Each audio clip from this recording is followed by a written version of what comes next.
Ukraine और रसिया में युद्ध काफ़ी तेज़ गति से चल रहा है और इस बीच में जो भारतीय स्टूडेंट्स फंसे हुए हैं वो किसी तरीके से जान बचा करके वहाँ से भाग रहे हैं।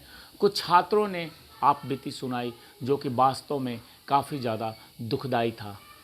हजारों भारतीय छात्र स्टेशन पे मौजूद हैं, वहाँ के कई सार्वजनिक जगहों पे मौजूद हैं। वहाँ की एक छात्रा ने अपने नाम न बताने की शर्त पे कहा कि यूक्रेन की पुलिस सिर्फ अपने देश के लोगों को ही जाने दे रही है। जब हमने खूब हाथ पैर जोड़े तो उन्होंने पहले सिर्फ भारतीय लड़कियों को जाने दिया, उसके बाद पुलिस आई और लड़कों की जमकर पिटाई कर दी। लड़कों को अलग अलग तरह से टॉर्चर किया जा रहा है।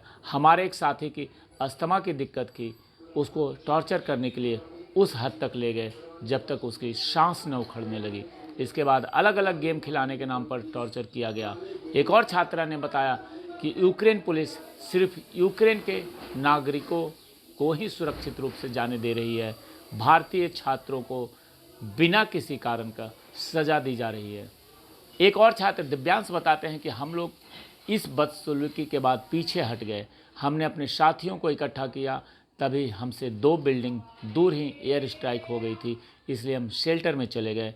जब ट्रेन में चढ़ने नहीं दिया गया तो 1000 में से करीब 700-800 छात्रों ने तय किया कि वो खार्किव से करीब 15 किलोमीटर पश्चिम की तरफ पेशोचिन के लिए पैदल ही निकल पड़े।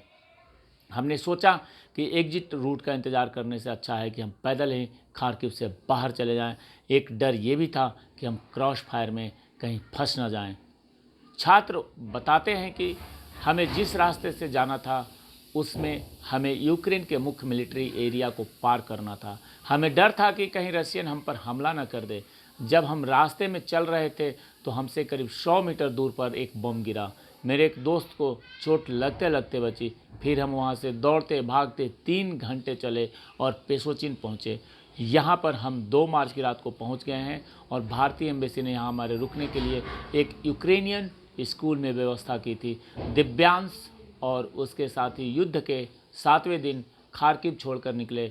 इससे पहले 6 दिन वो हॉस्टल के पास ही एक बंकर में छिपे रहे।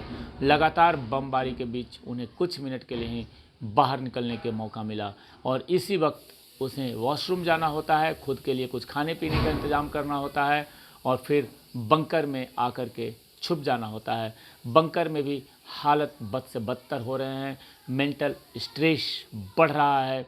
ये ऐसी घटनाएं जो वहाँ से कुछ छात्र जो लौट करके भारत पहुँचे हैं उन्होंने बताया कि कैसे बुरे हालात में उन्हें अपने दिन गुजारने पड़ रहे हैं। ये तो धन्य है कि भारत के एम्बेसी और भारत की सरकार जिन्होंने पूरा प्रयास करके इन सभी स्टूडेंट्स को भारत वापस बुलाने की प्रक्रिया जारी की और पूरे ज़ोरों शोरों से लगे हुए हैं। जय हिंद, जय भारत।